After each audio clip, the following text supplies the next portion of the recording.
appreciated the opening of the Association of Private Health Hospitals conference, their annual conference and exhibition. This is their 24th year. And in Malaysia, if you look at the total health expenditure of the whole country as a whole, the government spends about 23 billion ringgit in health, and the private people through various sources spend about 20 to 21 billion.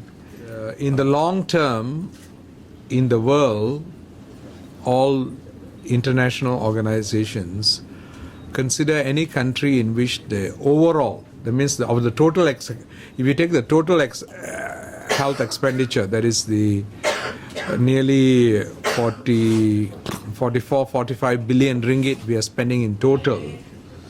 Out of that, nearly 36% is out-of-pocket expenditure. WHO and other World Bank and other health bodies think it's unhealthy for a country.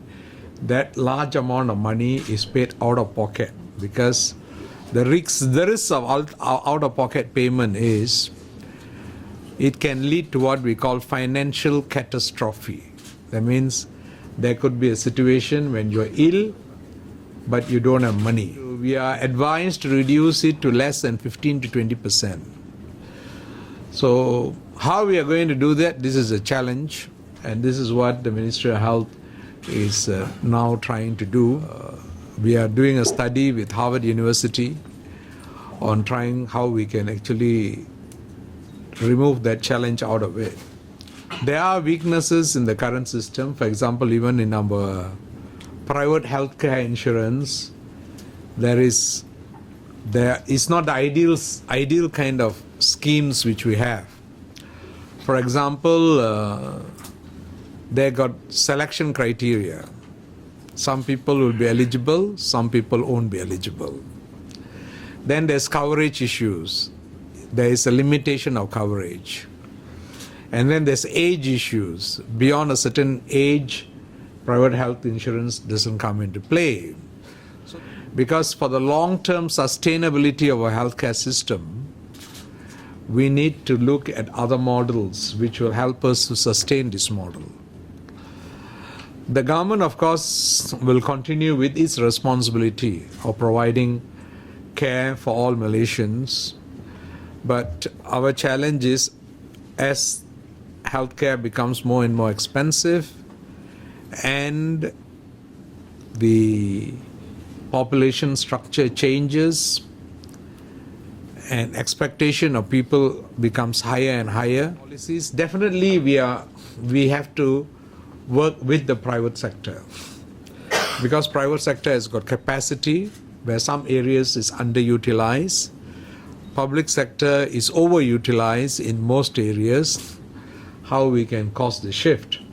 But how we are going to do the shift, that is what we are trying to find out. How best we can do this. But the most important thing to Malaysians is remain healthy. Because there's no other medicine which is better than the art of remaining healthy. Eat healthy food, exercise, don't smoke, reduce consumption of alcohol. Yesterday we announced the new gazettement of increasing minimum age of alcohol purchasal to 21 years of age. Don't become a hindrance towards the operation of the private sector. We are regulatory, of course, we have to be regulatory. We have to oversee, we have to make sure laws are followed, but we don't want this to be hindrance. That means we want to see how we can work together to be facilitative, so that standards are maintained, laws are observed, but done in processes in which it doesn't sort of hinder the growth of the private sector. Expenditure is about 35.36% out of our overall health expenditure, about 0.5 billion both private and public sectors per year, right? Right. So this out-of-pocket expenditure, is it mainly from the private sector? Yeah, bulk of course of private. Very little in the government. We charge RM1 only from the government. So the amount spent there is very little. Why is the out-of-pocket expenditure so high in the private? Because that's how the health system works, you know. Over the years, Malaysians have the number of people who have got an insurance or where employers are paying for them, that percentage is not very high. So, and we don't have a social health insurance or anything of that sort which pays also. So Malaysians have for years have gone to the doctor, seen, paid the fees, and then go home. And we have done that. That's how the health system here in the private sector developed over the years. And it has worked. I mean, I'm not saying it has not worked, but we are only seeing in the future whether it will continue to work. That is the only challenge as the cost becomes higher. So These people prefer to pay out of their own pocket as opposed to going to the public hospitals. no, they do both. That's what Malaysians do. I mean, they are not. There's no such thing as they are 100% private or 100% public. They will go for private for something, they'll come to public for something. And that is there. That has always been there. And the new alcohol regulations, I just want to verify the new rules on compounded hard liquor. I'm just wondering, do you mean cocktails? No. You all misunderstood. This yesterday in my PC I specified. We are actually attacking the cheap liquor which is being sold outside.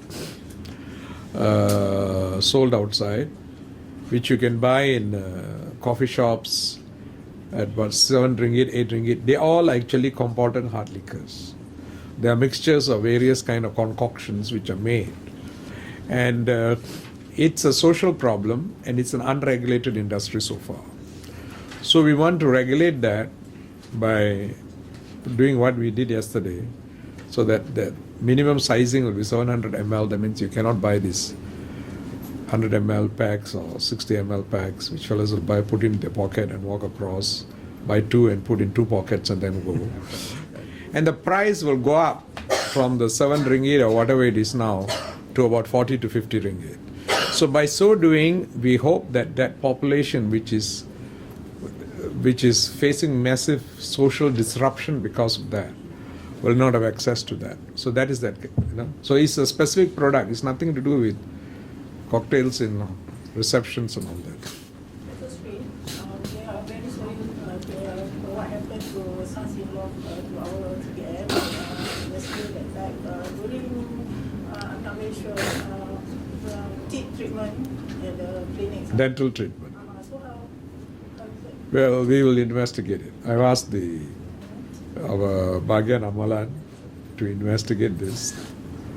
Why happened? So it's too premature for me to give a comment.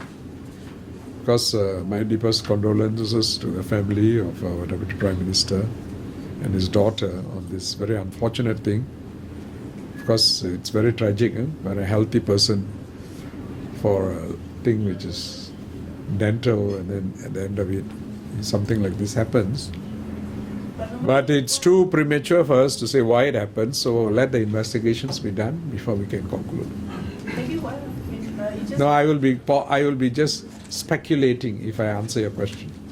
So you better wait for the investigations. Dr. Sri, how is the private healthcare, coming back to healthcare, how is it doing since, people can't afford it, not as much as they could before, and with the implementation of GST and stuff, how is it doing compared to... I think it's still doing okay, although they have got a drop of 20% like what Dr. Jacob Thomas said in the speech.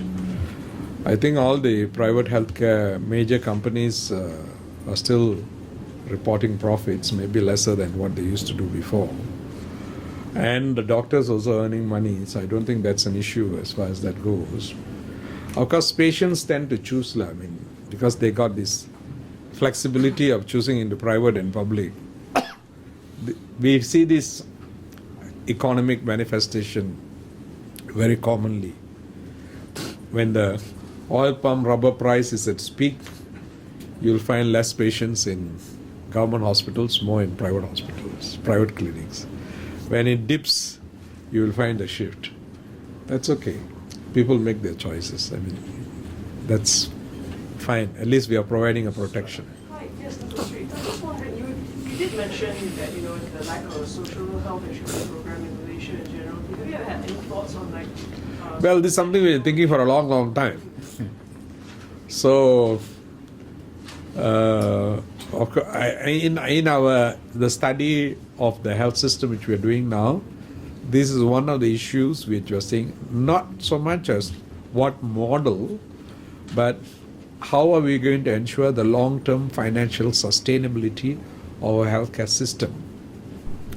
So, out of the results of the study, then we might decide which route to take. But as far as I'm concerned, whatever new things which we are doing shouldn't destroy the good things which we already have.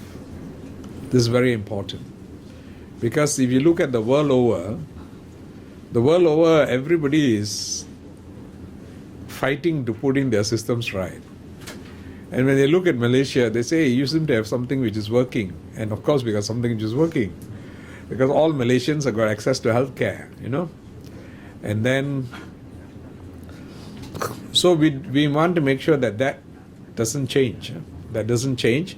But at the same time, we want to address the system so that the financial sustainability is maintained. That's the direction. So there won't be a total destructive recreation, because if we destroy, we might be completely destroyed. So it will be something to build up on the good things which we already have. Dr. Sri, what's the rationale behind raising the legal age of purchase for alcohol to 21, given that according to WHO, our alcohol consumption isn't very high? We are 162nd out of 191 countries with only 1.3 liters per capita, and also the health warnings. I mean, there is some, research is mixed on whether alcohol is good or bad for you. There is some research which says that moderate consumption of alcohol can be good for you. Yeah. We are not denying that. But you can't deny that some people can drink to destroy their health. So it means that if you don't take care, then that has got the potential of health problems, which is undoubted. You know? We go to hospitals, we see people with cirrhosis, we see people with alcoholic dementia, we see people with all sorts of problems because they have not been responsible. So that warning is not geared towards people who are very responsible in drinking. It's for more those telling the others, don't be irresponsible in how you drink. We don't want school kids to go and buy alcohol in school, right? Which is happening. So we want to still some are in college and all that. So after that, they are in a more mature situation to do. So that's the reason we thought we'll raise it so their level of maturity is higher, so that they don't become victims to this at a young age group. It doesn't affect a huge portion of Malaysians, but it's among that small group in which it's a problem. We want it to be more regulated so they become more responsible.